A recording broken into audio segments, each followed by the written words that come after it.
The Epistle to the Ephesians, also called the Letter to the Ephesians and often shortened to Ephesians, is the 10th book of the New Testament.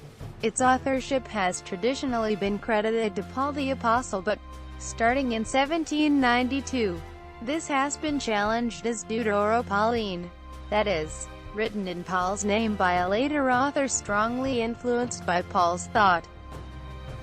Themes. As a prisoner for the Lord, then, I urge you to live a life worthy of the calling you have received. Be completely humble and gentle. Be patient, bearing with one another in love. Make every effort to keep the unity of the Spirit through the bond of peace. The church is to maintain the unity in practice which Christ has brought about positionally. According to New Testament scholar Daniel Wallace, the theme may be stated pragmatically as, Christians, get along with each other. Maintain the unity practically which Christ has effected positionally by his death. Another major theme in Ephesians is the keeping of Christ's body, that is, the church, pure and holy. Therefore be imitators of God, as beloved children, and walk in love, as Christ loved us and gave himself up for us, a fragrant offering and sacrifice to God. From Ephesians chapter 4, 17, 6, 20. The author of the Epistle to the Ephesians gives practical advice in how to live a holy, pure, and Christ-inspired lifestyle. Many devotional thoughts and sermons that are addressed to the practically minded individual have been drawn from this section of the New Testament, due to its nature as being good for application studies. Composition. According to tradition, the Apostle Paul wrote the letter while he was in prison in Rome, around AD 62. This would be about the same time as the Epistle to the Colossians, which in many points it resembles, and the Epistle to Philemon. However, many critical scholars have questioned the authorship of the letter and suggest that it may have been written between AD 80 and 100. Authorship. The first verse in the letter identifies Paul as its author, while early lists of New Testament books, including Marcion's canon and the Muratorian fragment, attribute the letter to Paul. There are four main theories in biblical scholarship that address the question of Pauline authorship. The traditional view that the epistle is written by Paul is supported by scholars that include Frank Thielman, Ezra Abbott, Asting, Gogler, Grant, Harnack, Haupt, Fenton, John Anthony Hort, Klijn, Johann David Michaelis, A. Robert, and Andre Feulet, Sanders, Schill, Brooke Foss Westcott, and Theodor Zahn.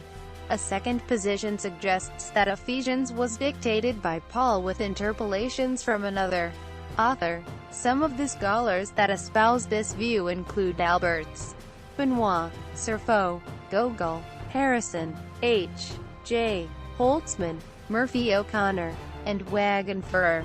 Currently, most critical scholars think it improbable that Paul authored Ephesians. Among this group are Allen, Beer, Brandon, Boltman, Kunzelman, Debelius, Goodspeed, Kilsman, J. Knox, W. L. Knox, Kummel, K. and S. Lake, Markson, Masson, Madden, Moffat, Nineham, Picorni, Schweizer, and J. Weiss. Still other scholars suggest there is a lack of conclusive evidence. Some of this group are Cadbury, Julacher, McNeil, and Williams. Place, date, and purpose of the writing of the letter.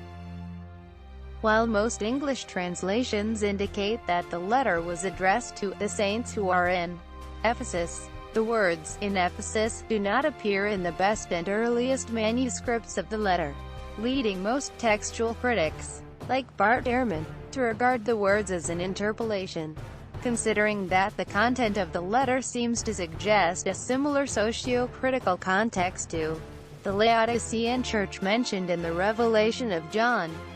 Furthermore, if Paul is regarded as the author, the impersonal character of the letter, which lacks personal greetings or any indication that the author has personal knowledge of his recipients, is incongruous with the account in Acts of Paul staying more than 2 years in Ephesus.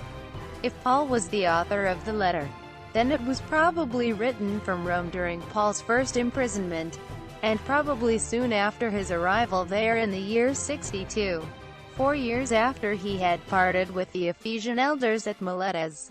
However, scholars who dispute Paul's authorship date the letter to between 70 and 80 AD.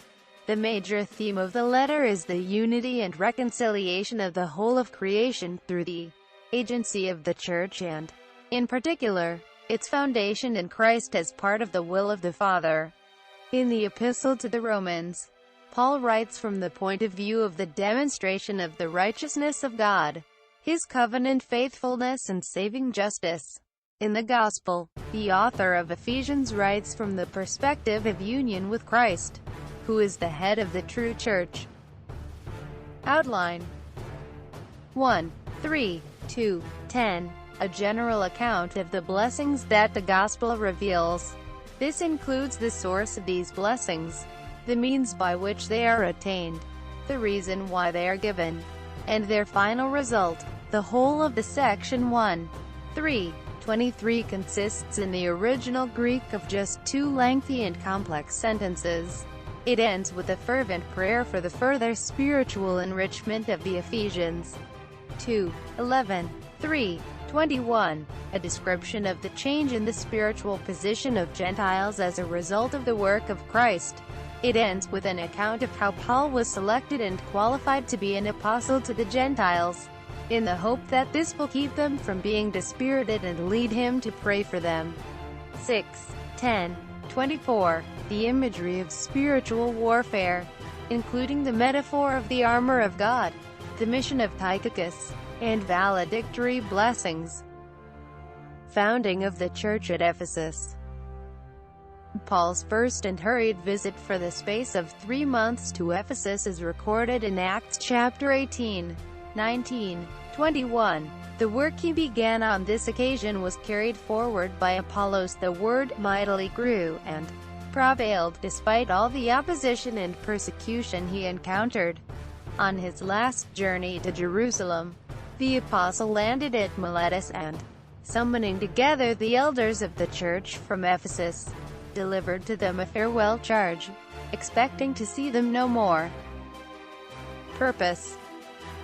The purpose of the epistle, and to whom it was written, are matters of much speculation. Paul exhorts the church repeatedly to embrace a specific view of salvation, which he then explicates. It seems most likely that Paul's Christology of sacrifice is the manner in which he intends to effect an environment of peace within the church. In short, if Christ was sacrificed for your sake, be like him and be in submission to one another. Paul addresses hostility, division, and self-interest more than any other topic in the letter, leading many scholars. 1. Indicating unity, one new man.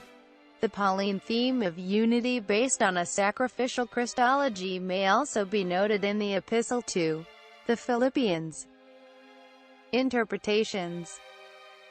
Ephesians is notable for its domestic code treatment in 5:22, 6, 9, covering husband-wife, parent-child, and master-slave relationships. In 5:22, wives are urged to submit to their husbands, and husbands to love their wives, as Christ loved the church. Christian egalitarian theologians, such as Catherine Bushnell and Jesse Penn Lewis, interpret these commands in the context of the preceding verse. 5:21 for all Christians to submit to one another. Quote, in the context leading up to the American Civil War, Ephesians chapter 6:5 on master-slave relationships was one of the Bible verses used by Confederate slaveholders in support of a slave-holding position.